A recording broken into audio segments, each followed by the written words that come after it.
o homem e a sua mulher se esconderam da presença do Senhor Deus entre as árvores do jardim.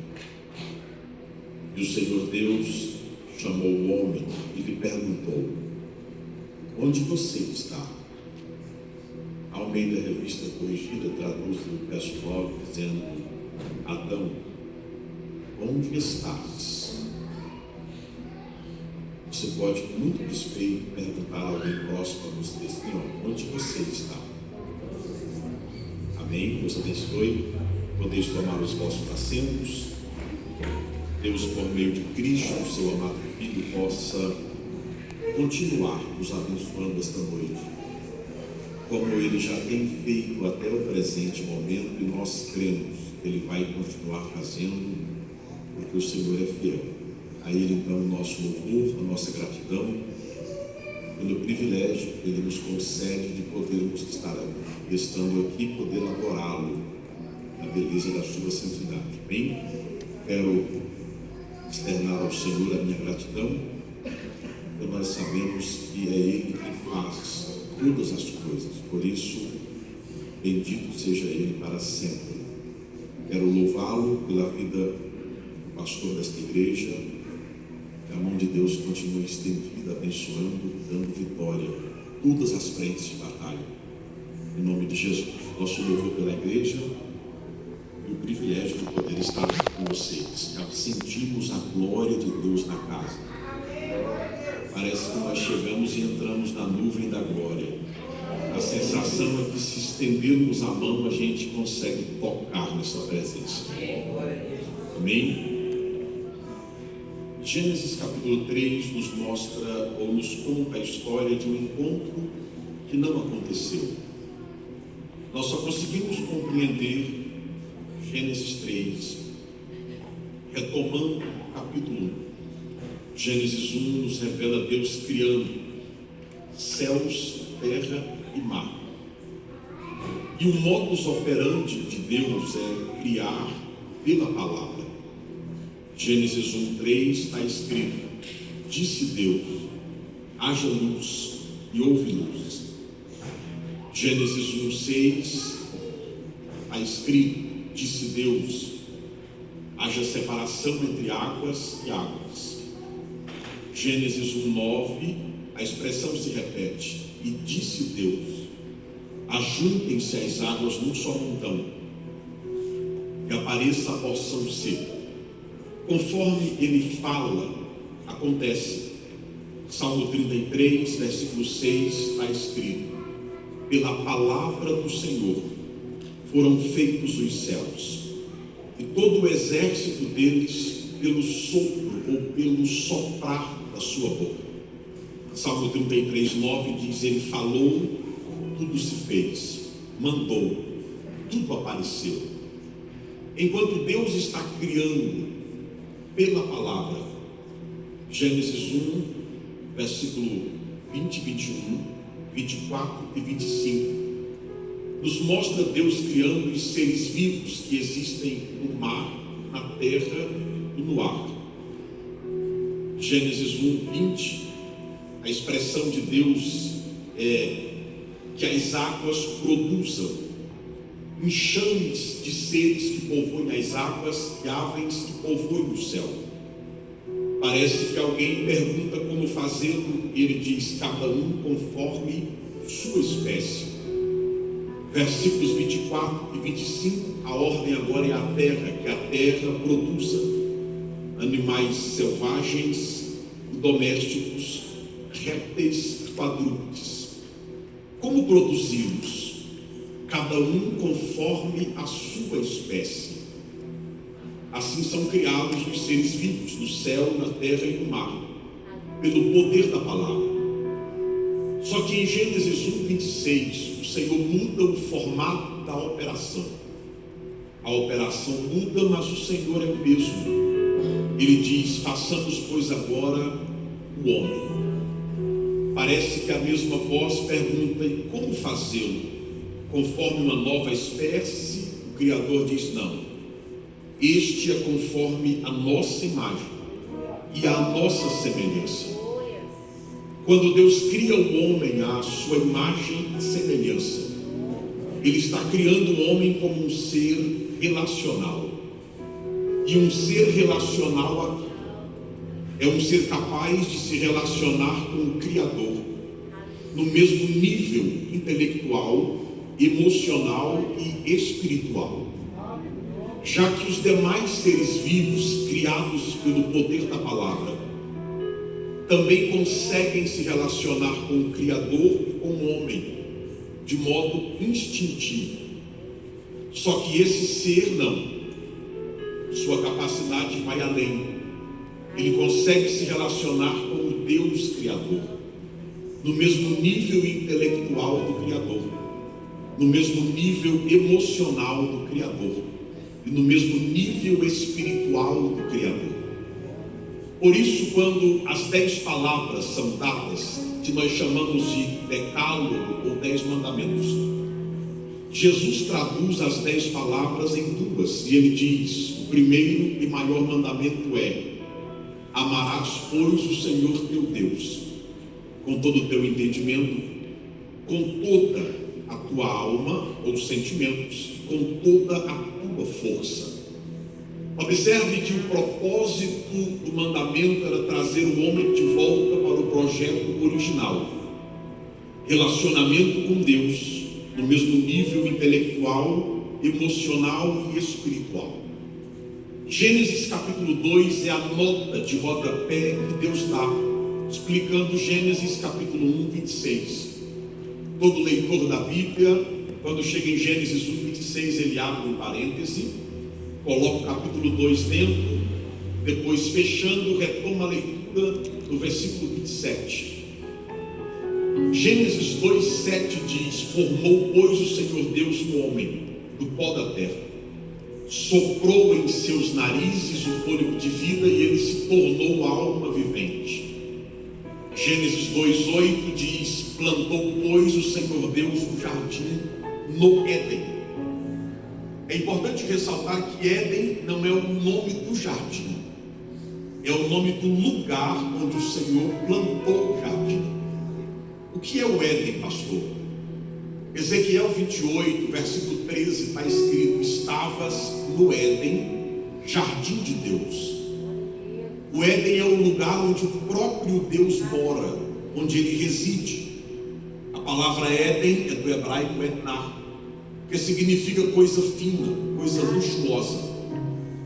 Assim sendo, Deus mora num condomínio fino, um condomínio de luxo.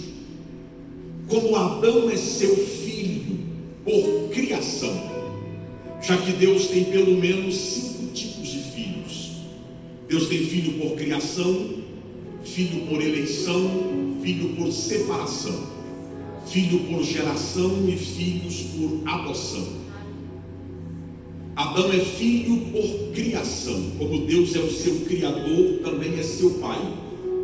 Em Lucas 3 nós temos a genealogia de Jesus por parte de mãe, já que em Mateus é por parte do pai. Aí Lucas começa com José, esposo de Maria, vem até Adão e diz: Adão, filho de Deus. Mas Deus também tem filho por eleição, os anjos. Alguém diz: pastor, quando a eleição aconteceu que eu não fui convidado para votar?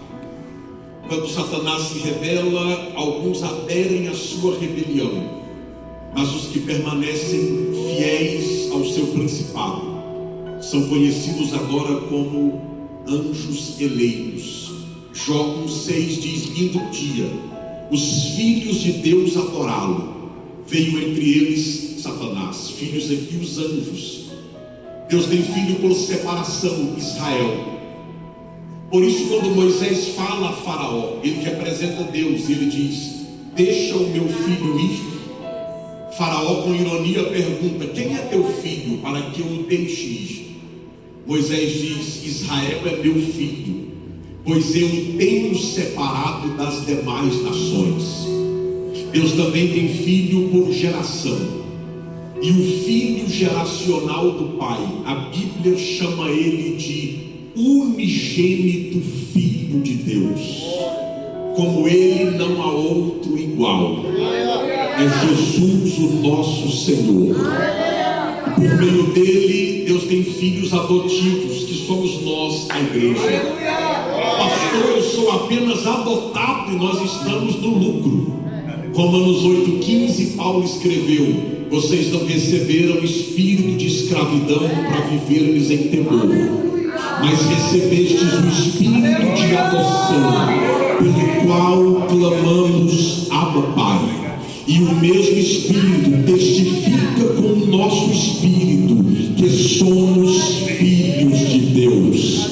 Verso 17: se somos filhos, logo somos também herdeiros, herdeiros de Deus e co-herdeiros junto com Jesus Cristo.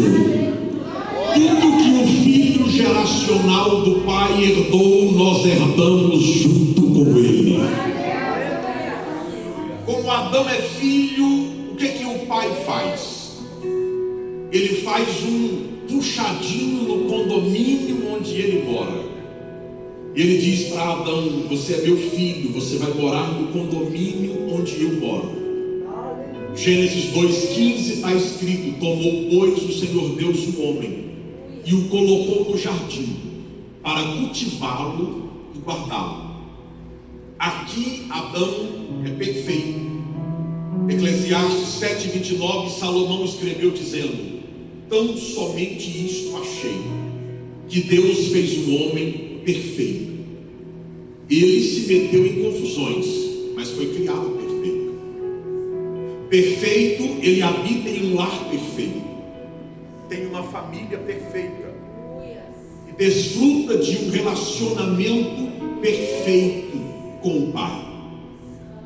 Porque todos os dias, na viração do dia, na nossa cultura o dia vira meio-dia e meia-noite, mas na cultura oriental vira 6 da tarde, 6 da manhã.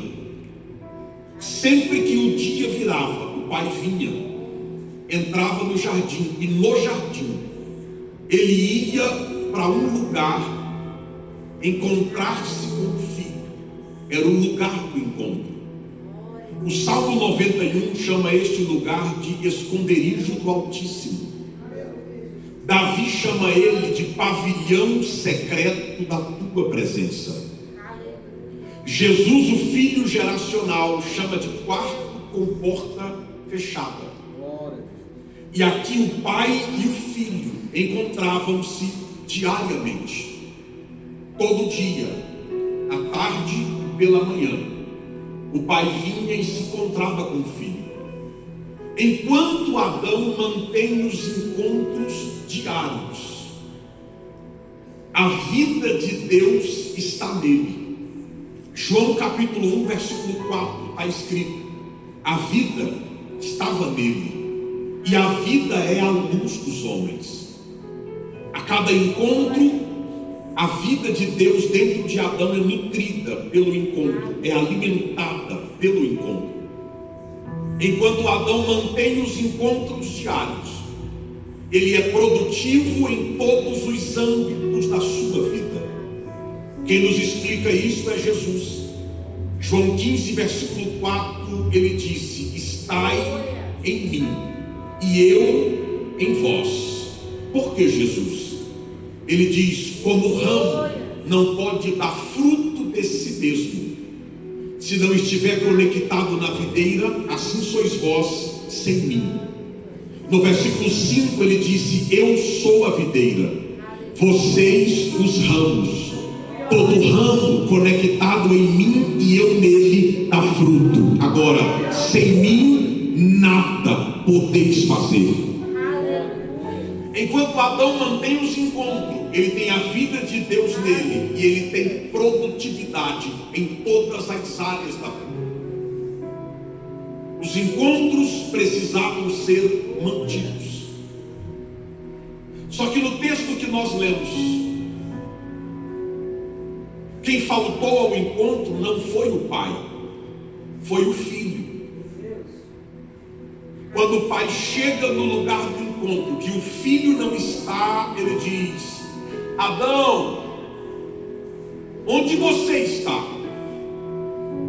E Adão responde de longe dizendo: ouvi tua voz no jardim. Como eu estava nu, fiquei com medo e me escondi. Não foi Deus que faltou ao encontro, foi o Filho. E nunca é o pai que falta ao encontro diário. Geralmente somos nós. Mas o desejo dele é manter os encontros diários. Por isso mesmo, depois de Adão quebrar o pacto e faltar ao encontro, a Escritura nos mostra na história da humanidade o pai tentando manter encontros diários com seus filhos. Uma dessas ocasiões, depois que ele tirou o povo do Egito, Êxodo 25:8, ele diz: Moisés, diga ao povo que construa um tabernáculo. Para quê, Senhor? Para que eu possa habitar no meio do meu povo. Qual o propósito disso? Eu quero ter encontros diários com eles. E lá no tabernáculo tinha uma mesa onde ficavam os pães da proposição, que cabia apenas 2 pessoas. O projeto original era Deus receber seus filhos de um por um em encontros individuais e pessoais na sua casa. Só que não há resposta da terra para o céu. Jeremias 2:13, o pai se lamenta dizendo: meu povo fez 2 maldades. Primeiro, a mim me deixaram um manancial de águas vivas. Segundo, cavaram cisternas rotas que não são capazes de reter suas águas. Aí o pai decide fazer uma proposta, não da terra para o céu, mas do céu para a terra. Quem nos explica a proposta é João. João capítulo 1, versículo 1, ele escreveu dizendo: no princípio era o verbo estava com Deus, e o verbo era o próprio Deus.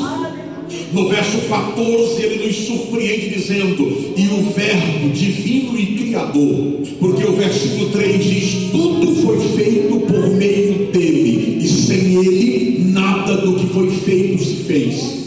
O verbo divino e criador, no verso 14 ele escreveu dizendo: e o verbo se fez carne e habitou entre nós, e vimos a sua glória, como a glória do unigênito do Pai, cheio de graça e de verdade. O que é isso, pastor? Era o Pai propondo encontros diários com os seus filhos. E a proposta é a mesma hoje. O Senhor quer nos encontrar diariamente no lugar secreto da comunhão. Ele quer chegar lá e nos encontrar como ele chegou aqui e te encontrou nesta casa de oração. Lembrando que o propósito do encontro diário não é nós vermos o Senhor. Este não é o propósito. João 4:24, Jesus disse: Deus é Espírito, e importa que aqueles que o adoram, o adorem em espírito e em verdade. O encontro não é para nós vermos o Senhor, é o contrário, é para Ele nos ver. Quem disse isso foi Jesus. Em Mateus 6,6 ele disse: tu, porém, quando orares, entra no teu quarto, fecha a porta, ora a teu pai em secreto, e o teu pai que te vê em secreto te recompensará publicamente. Tem gente pedindo para Deus falar dele em público, e ele diz: não posso. Por que não? Porque eu não te vejo no secreto. Deus só dá testemunho em público daquele que ele conhece do secreto.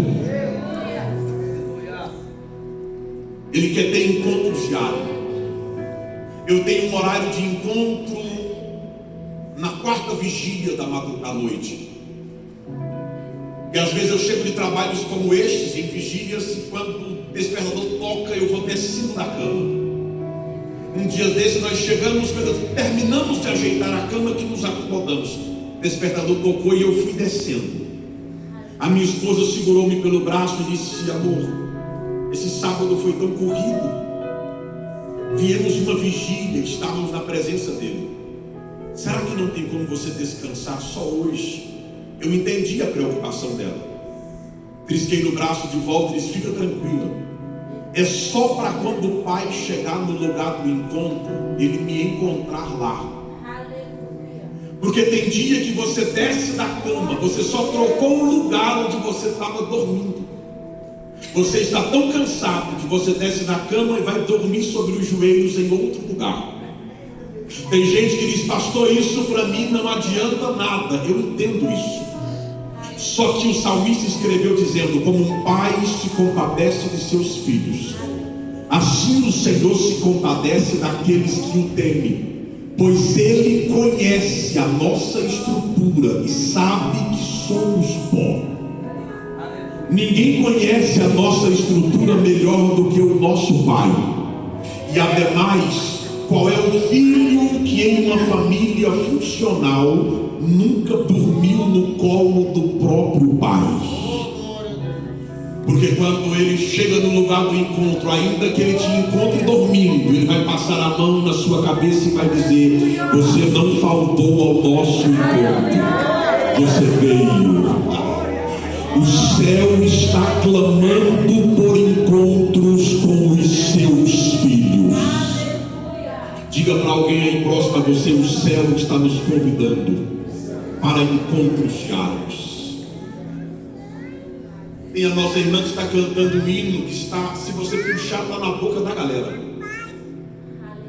E ela diz na letra assim, ó: e se precisar, é só. Alguém sabe? O cara se falou aqui, ó.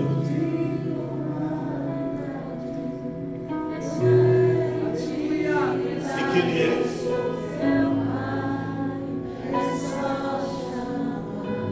Deus está chamando. Adão, onde você está?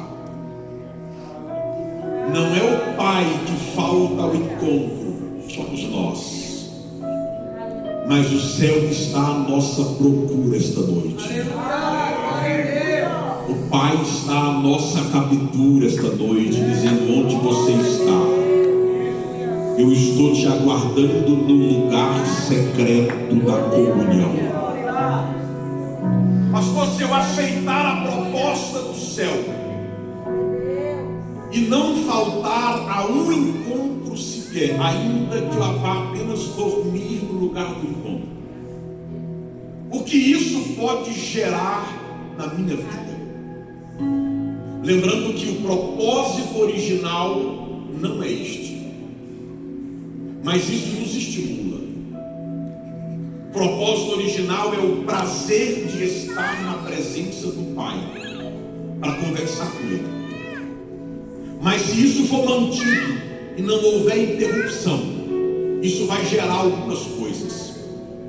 A primeira coisa que os encontros diários irão gerar é intimidade.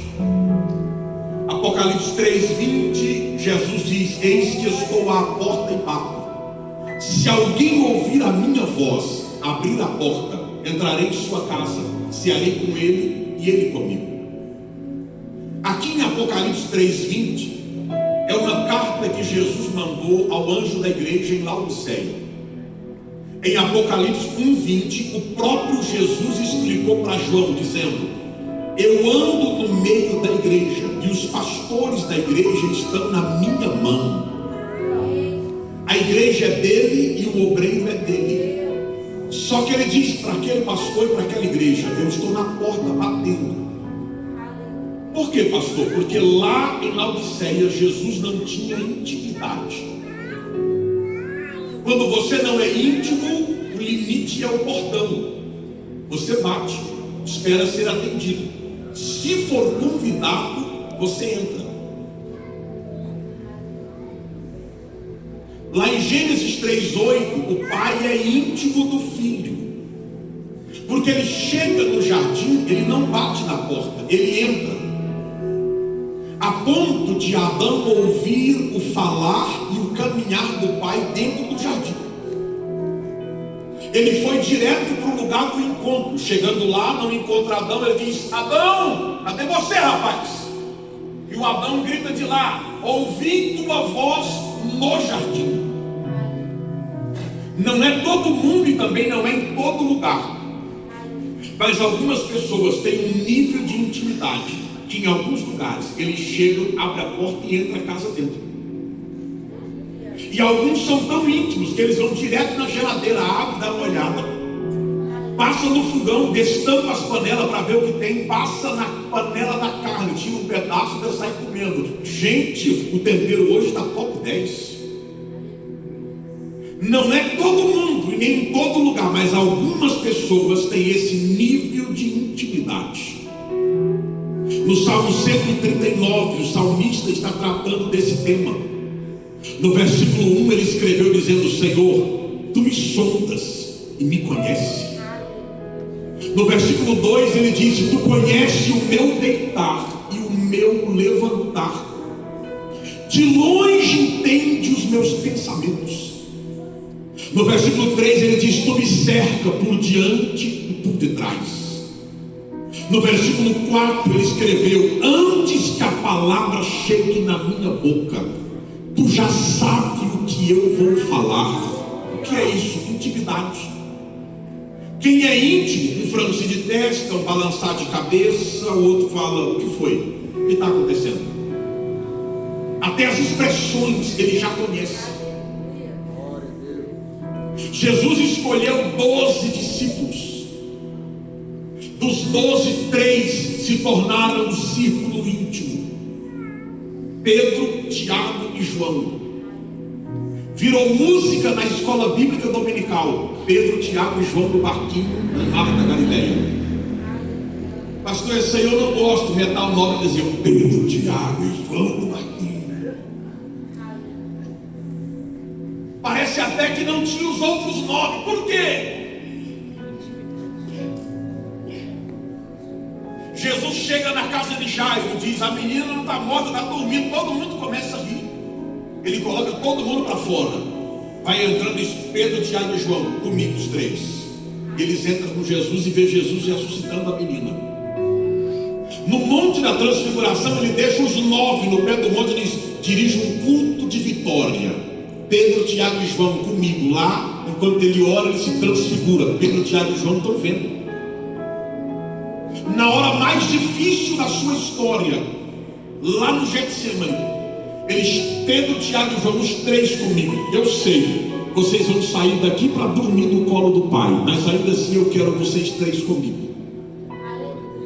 Só que dos 3 tem um que se aproxima mais ainda. Em João 13, Jesus está comendo com eles a última Páscoa, e é ali que ele institui a ceia. E ele dá uma revelação bombástica. Ele diz: um de vocês é um traidor. Aí eles começam a perguntar: mestre, sou eu? Sou eu? Sou eu? Aí o próprio Judas: Rabi, porventura seria eu? Aí Jesus diz: aquele que mete comigo a mão no prato. Nesse momento os 12 estavam molhando a mão no prato, o pão no prato. Porque o propósito não era revelar quem, mas sim que havia alguém. Aí em João 13, 23, Pedro diz assim: João, pergunta para ele quem é o crocodilo. Aí João coloca a cabeça no peito de Jesus. Com a cabeça no peito, ele vira para cima, olha no rosto do mestre e diz: mestre, quem é o traidor? Aí Jesus olha para João e diz: é aquele para quem eu der um pedaço de pão molhado. Aí entrega o pedaço de pão na mão de Judas. Porque para quem é íntimo, até aquilo que não é para todo mundo saber, quem é íntimo fica sabendo. Salmo 25, 14 diz: o segredo de Deus é para aqueles que o temem. Ele lhes fará conhecer a sua aliança.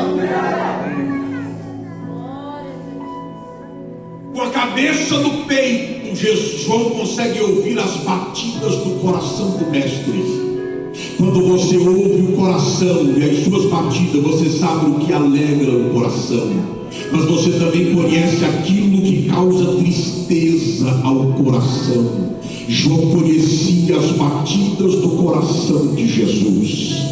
Quanto mais profundo o seu relacionamento com o Senhor, maior o zelo de Deus pela sua vida, pela sua casa, pela sua família. Tiago 4,5 ele disse: não sabeis vós que o Espírito dele que veio morar em vocês tem ciúmes de vocês? Ciúme aqui não é a obra da carne de Gálatas 5,19. Ciúme aqui é zelo, cuidado. Quanto mais profundo o relacionamento, maior o zelo de Deus pela sua vida. Por isso que em Números 12 a Escritura diz: Arão e Miriam falaram contra Moisés acerca da mulher cuxita que ele tomou. É uma blasfêmia. Moisés é casado com Zípora, que é descendente de Midian, que é filho de Abraão com Quetura, depois da morte de Sara. É da família. Só que o versículo 2 revela o porquê do levante dos irmãos. Eles dizem: será que Deus não fala por nosso intermédio, só fala por Moisés? O versículo 3 diz: Moisés era o homem mais manso de toda a face da terra. É a Bíblia dizendo: Moisés não vai tirar satisfação, nem vai pedir conta, vai deixar passar. Só que o que Moisés deixou passar, o relacionamento dele com Deus não permitiu que passasse. No verso 4 é Deus que diz: Arão, Miriam e Moisés, os três na tenda. O que foi, Senhor? Vai ter reunião. Quem vai coordenar? Eu vou coordenar a reunião.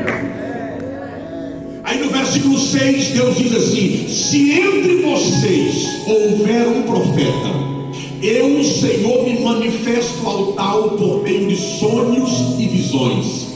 Não é assim com o meu servo Moisés, que é fiel em toda a minha casa. Olha o pronome possessivo: é meu servo, não é de vocês, é meu. Aí no verso 8 ele diz: com Moisés eu falo cara a cara, como qualquer homem fala com o seu amigo. Como vocês não temeram falar mal do meu servo? Deus tem ciúmes de você. O salmista escreveu dizendo que quando os patriarcas eram peregrinos, Deus repreendeu nações e reis, dizendo: não toque nos meus ungidos e nem maltrate os meus profetas. Deus tem ciúmes de você. Eu comecei a namorar com a minha esposa, eu tinha 16 anos e ela tinha 13 anos. Éramos adolescentes. Quando eu completei 18, ela estava com 15. Nós nos casamos. Ela cursava o ensino médio ainda. Na sala de aula, aliança na mão, o professor da área das humanas entrou, olhou para ela, percebeu o detalhe e disse: você é casada? Ela disse: sou. Ele perguntou: só pode ser crente, né? Ela disse: graças a Deus eu sou crente. O cara encarnou nela, apelidou ela de crentinha. O horário de aula dele, 50 minutos, ele já entrava assim, ó, na porta, ele localizava ela e disse: e aí, crentinha? E a classe inteira, mais de 40 alunos, vinha junto com ele. Era zoação, 50 minutos de zoação. Quando chegava em casa, nós íamos ao culto. Na igreja, ela dobrava o joelho e ela orava e falava assim: Jesus, tem um professor lá na escola, ele está me causando um certo incômodo. Eu não tenho argumento para debater com ele. Nós éramos novos convertidos. Aí ela falou assim: será que não tem como o senhor conversar com ele para mim, por favor? Diga para alguém do seu lado assim, ó, pedido desse jeito. Aí um dia ela está na sala, já aguardando, era o horário dele. Ele entrou, veio direto, chegou na mesa, abriu o livro, abre o livro na página tal, hoje é matéria tal. Aí o rapaz disse: professor, e a crentinha? Ele: deixe a moça em paz, por favor. O rapaz tomou um susto e disse: como assim, professor? É o senhor que entra na sala zoando ela. Aí hoje o senhor chega e manda a gente deixar ela em paz. Eu já falei, não incomodem a moça, por favor. O cara ficou assustado, você entendeu o que estava acontecendo? Disse, não, o senhor vai ter que explicar. Eu não vou explicar nada, ele vai ter que explicar. Todo dia a mesma coisa, hoje diferente. Por quê? O professor, rapaz, eu não tenho que explicar nada, mas essa menina pertence a um universo que eu não conheço. Ontem à noite, quando eu fui me deitar, eu ajeitei a cama, fui na janela, fechei a janela do meu apartamento, fechei a cortina. Quando eu me acomodei na cama, um ser transcendental entrou pela janela. Na narrativa dele ele falou, mesmo a janela fechada e as cortinas fechadas, mas quando ele entrou, as cortinas reagiram à sua entrada. Ele disse, os pés dele não tocavam o chão. Ele veio flutuando no ar, parou do lado da cama onde eu estava deitado, e os olhos dele encontraram os meus olhos. Quando o olhar dele encontrou o meu, eu fui sondado por dentro, perscrutado, e mesmo sem os seus lábios se moverem, sua voz no meu espírito era como um trovão, e ela dizia, não toque na minha filha, não mexa com a minha serva, não toque na minha filha, não mexa com a minha serva. Diga para alguém do seu lado, o selo de Deus está velando pela sua vida esta noite.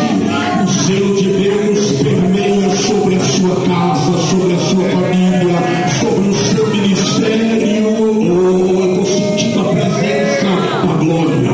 Eu estou vendo Deus se levantando, olhando nos olhos da depressão e dizendo, não toque mais na minha filha, não toque mais no meu filho. Eu estou vendo Deus olhando nos olhos de demônios que receberam encomendas acerca da sua vida, e Ele está dizendo, não mexa com o meu filho, não mexa com a minha filha. Estenda uma de suas mãos aos céus, porque o selo de Deus está trabalhando a seu favor. Agora, já passou, a palavra subirá. Eu sinto o selo de Deus.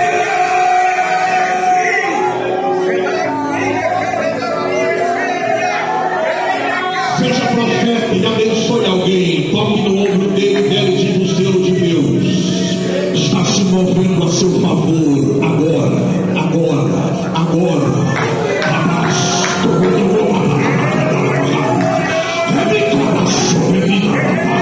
Eu estou sentindo o mover desta glória na casa. Glória! O selo de Deus está fechando sepulturas esta noite. O selo de Deus está cortando laço. O laço quebrou!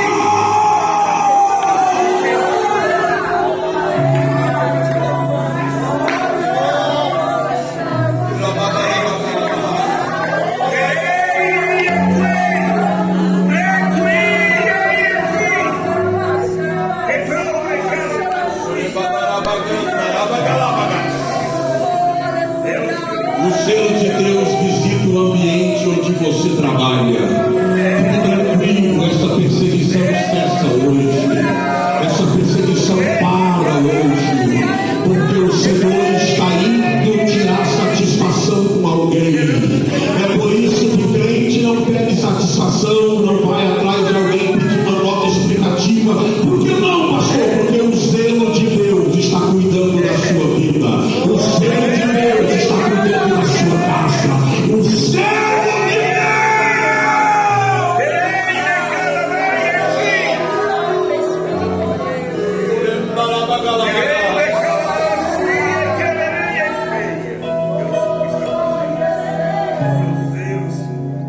Diga para alguém do seu lado, mantenha os encontros diários. Não falte, há muito pouco se quer. Mas só se eu manter o que isso gera. Os encontros diários geram possibilidades.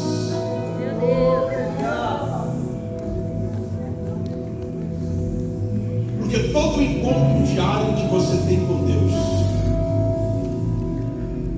você tem um encontro com aquele.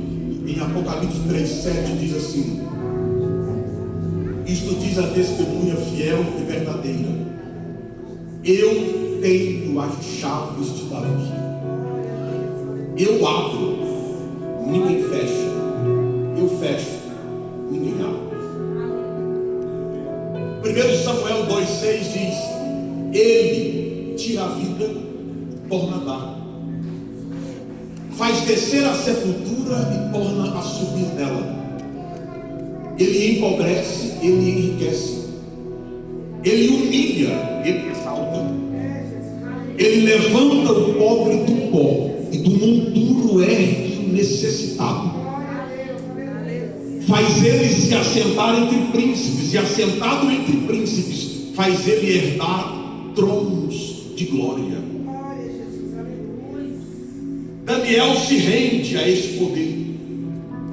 Daniel 2,20, o profeta disse: seja bendito o nome de Deus, de eternidade a eternidade, porque dele é a sabedoria, dele é a força. Ele muda os tempos e as estações. Ele remove reis e estabelece reis. Ele dá sabedoria aos sábios e conhecimento aos inteligentes. Ele revela o profundo e o oculto, pois ele conhece o que está em trevas e com ele mora a luz. Todas as possibilidades estão na mão dele. Nós vivemos em um mundo que as pessoas, e nós respeitamos isso, é necessário, conexões. Alguém que está pelo lado de dentro, que pode abrir uma porta para nos ajudar a entrar. Isso faz parte da vida. Mas os filhos de Deus, eles não correm atrás destas coisas, porque ele entende que se Deus quiser usar alguém, ele vai fazê-lo. Nós só precisamos agradecer. Mas é ele quem tem a chave. E se você pedir, ele abre. Mateus 7,7, Jesus diz: pedi e dá-se-vos-á, buscai e acharei, batei e abri-se-vos-á. Pois todo o que pede, recebe, o que busca, encontra, e ao que bate, abrir-se-lhe-á. Tiago escreveu dizendo no capítulo 4, versículo 2 do seu livro: você não tem porque você não pediu. Eu estou pedindo, ele diz, então está pedindo errado. Porque se pedir da forma certa, o céu tem, pode e dá. Salmo 2,8, ele diz: pede-me e eu te darei as nações por herança. Um Deus que é capaz de nos entregar as nações. Imagine o que ele não pode fazer. Romanos 8,32 diz: aquele que nem mesmo a seu próprio filho poupou, antes o entregou por todos nós, como não nos dará também com ele todas as coisas? Nós só precisamos manter os encontros diários, porque se ele nos vê no lugar secreto todo dia, não existe porta que ele não possa abrir diante de nós. Olha, eu amo Apocalipse 3,8. Jesus mandou uma carta para o pastor daquela igreja e diz: conheço as tuas obras, e porque eu te conheço, eu sei que você tem pouca força, mas mesmo com pouca força, você guarda a minha palavra, filho, e não nega o meu nome. Por causa disso, eu coloco diante de você uma porta aberta que ninguém pode fechar.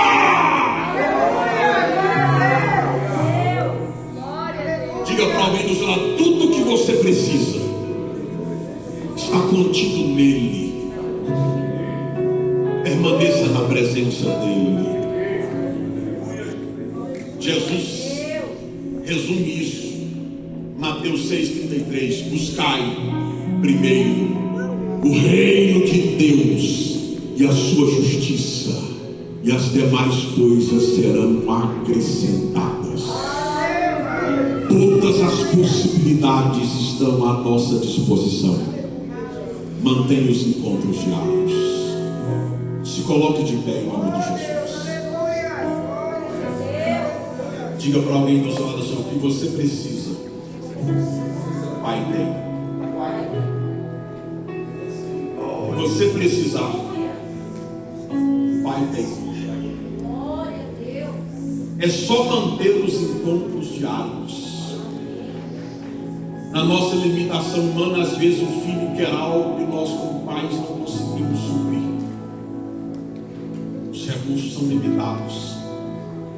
Agora, o Pai Celeste, Salmo 24, diz: do Senhor é a terra, a sua plenitude, o mundo e aqueles que nele habitam. Qualquer necessidade, nós temos possibilidades nos encontros diários com o nosso Pai. Você diz: ninguém me conhece, pastor. E o Pai diz: eu conheço você, filho. Só mantenha os encontros diários. Tudo é dele, tudo está na mão dele. Se você não faltar a nenhum encontro,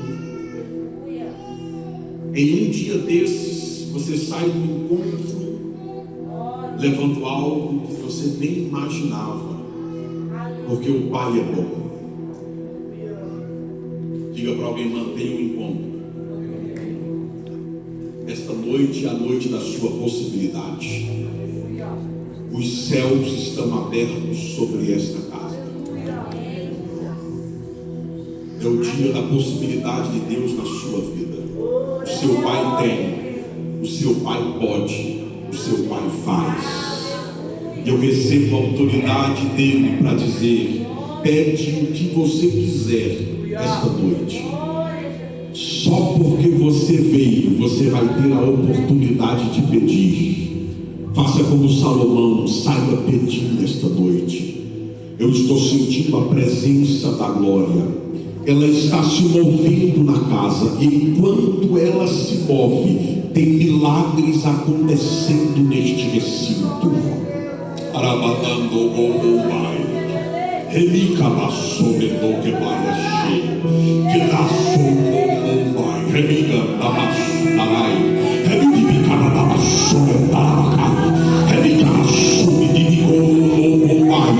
Quem veio para receber de Deus não volta para casa de mãos vazias. É uma madrugada de milagre. O céu está produzindo algo novo na sua vida. O céu está trazendo algo novo para o seu viver nesta madrugada. Se prepare para ser impactado pelo céu. Alguém vai te encontrar e vai perguntar o que aconteceu, e você vai dizer: